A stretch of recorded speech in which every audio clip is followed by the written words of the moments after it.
السلام علیکم۔ بسم اللہ الرحمن الرحیم۔ حضور اقدس صلی اللہ علیہ وآلہ وسلم نے بڑھاپے سے پناہ کیوں مانگی ہے، اور وہ کون سا بوڑھا ہے جس سے اللہ تعالیٰ سخت نفرت کرتا ہے؟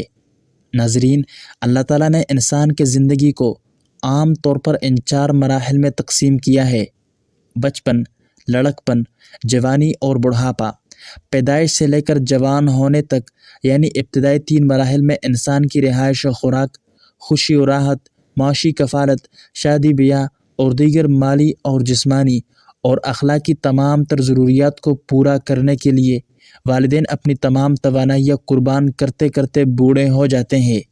عمر رسیدہ افراد اپنی کمزوری، ناتوانی اور ضعیف العمری کی وجہ سے ذہنی و جسمانی لحاظ سے بچے کی مانند ہو جاتے ہیں۔ جو کل تک دوسروں کا بوجھ اپنے کندھوں پر اٹھایا کرتے تھے، آج وہ خود عمر کی اس منزل پہ دوسروں کے رحم و کرم پر ہوتے ہیں اور ان کی خدمت و محبت کے محتاج ہوتے ہیں۔ اسی لیے اسلام نے بوڑھوں کی عزت اور اس کے ساتھ حسنی سلوک کرنے کا خاص حکم دیا ہے۔ حضرت انس رضی اللہ عنہ روایت کرتے ہیں کہ آپ صلی اللہ علیہ وآلہ وسلم نے فرمایا، جو جوان کسی بوڑھے کی عمر رسیدگی کے باعث اس کی عزت کرتا ہے، اللہ تعالیٰ اس جوان کے لیے کسی کو مقرر فرما دیتا ہے جو اس کے بڑھاپے میں اس کی عزت کرے گا۔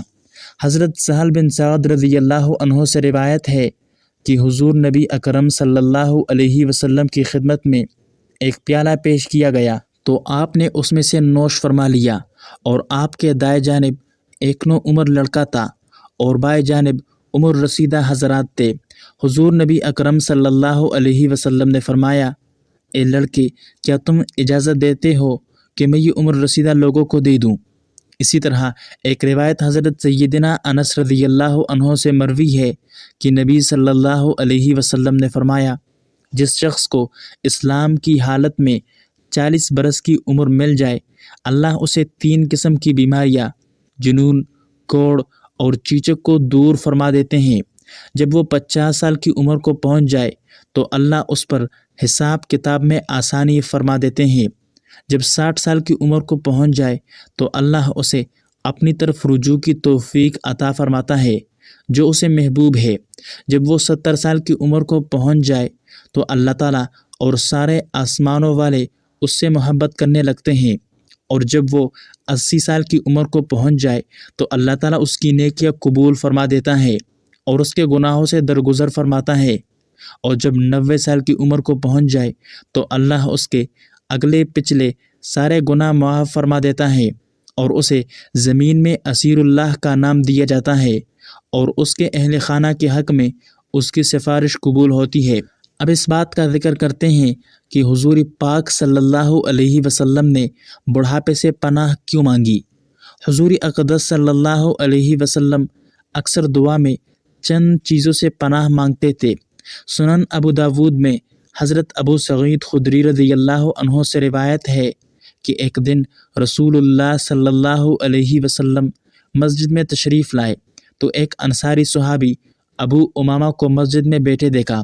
آپ صلی اللہ علیہ وسلم نے فرمایا، کیا بات ہے کہ تم اس وقت جبکہ کسی نماز کا وقت بھی نہیں ہے مسجد میں بیٹھے ہو؟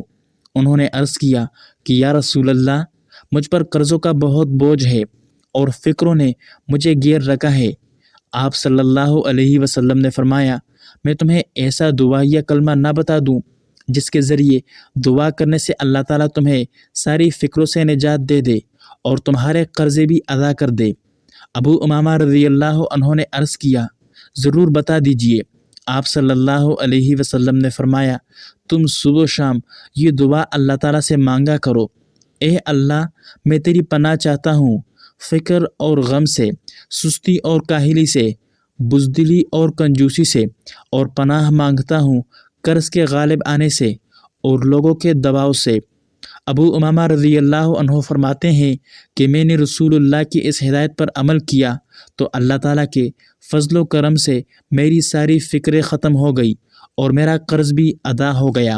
اسی طرح صحیح بخاری اور مسلم میں حضرت عائشہ رضی اللہ عنہا سے روایت ہے کہ رسول خدا صلی اللہ علیہ وسلم یہ بھی دعا فرماتے تھے، اے اللہ میں تیری پناہ مانگتا ہوں سستی اور کاہلی سے اور انتہائی بڑھاپے سے، قرض کے بوجھ سے اور ہر گناہ سے۔ اے اللہ میں تیری پناہ لیتا ہوں دوزخ کے عذاب سے اور دوزخ کے فتنہ سے اور عذاب قبر سے اور دولت و ثروت کے فتنے کے شر سے، مفلس اور محتاجی کے فتنہ کے شر سے اور فتنہ دجال کے شر سے۔ حضور اقدس صلی اللہ علیہ وسلم نے بڑھاپے سے پناہ مانگی۔ اس سے مراد وہ 60 سال والا بڑھاپا نہیں، کیونکہ اس سے تو آپ خود دوچار ہوئے تھے، بلکہ اس سے مراد وہ بڑھاپا ہے جس کو ارذل العمر کہا جاتا ہے، کہ جس میں آدمی بالکل بے بس و لاچار ہو جاتا ہے اور اسے بلے برے کی تمیز بھی ختم ہو جاتی ہے، جس میں انسان اکثر اپنے حواس کو کھو بیٹھتا ہے، اس کے قوہ کمزور ہو جاتے ہیں، جس کی وجہ سے نہ وہ اللہ کی عبادت کر سکتا ہے اور نہ ہی وہ اپنے گھر والوں کو کوئی فائدہ پہنچا سکتا ہے۔ تو اس بڑھاپے سے حضور پاک صلی اللہ علیہ وسلم نے پناہ مانگی۔ اس کا یہ مطلب نہیں کہ اللہ بوڑھے لوگوں سے نفرت کرتا ہے، لیکن ہاں اس کے علاوہ ایک ایسا بوڑھا شخص بھی ہے جس سے اللہ نفرت کرتا ہے، اور حدیث میں اس کا تذکرہ بھی آتا ہے۔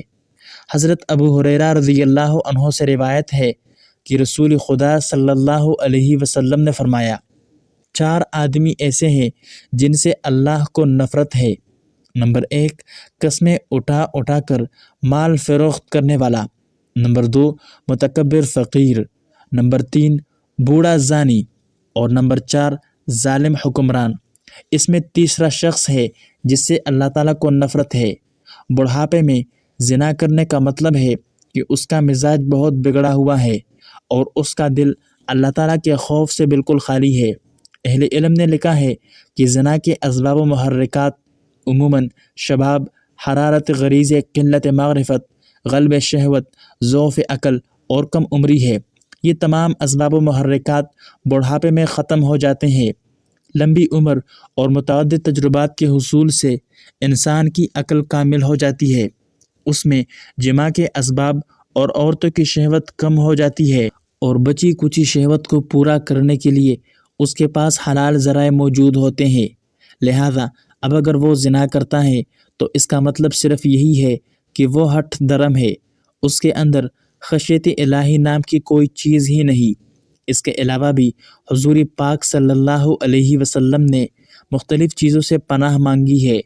حضرت ابو ہریرہ سے روایت ہے کہ رسول پاک صلی اللہ علیہ وسلم نے فرمایا، اللہ کی پناہ مانگو بلاؤں کی سختی سے، بدبختی کے لاحق ہونے سے، بری تقدیر سے اور دشمنوں کی ہنسی سے۔ اس حدیث میں 4 چیزوں سے پناہ مانگنے کی تلقین فرمائی ہے۔ در حقیقت دنیا اور آخرت کی کوئی برائی اور کوئی تکلیف، کوئی مصیبت اور کوئی پریشانی ایسی نہیں جو ان 4 عنوانوں کے علاوہ ہو۔ بلا ہر اس حالت کا نام ہے جو انسان کے لیے باعث سے تکلیف اور موجب پریشانی ہو، جس میں آزمائش ہو۔ یہ دنیاوی بھی ہو سکتی ہے اور دینی بھی، روحانی بھی ہو سکتی ہے اور جسمانی بھی، انفرادی بھی ہو سکتی ہے اور اجتماعی بھی۔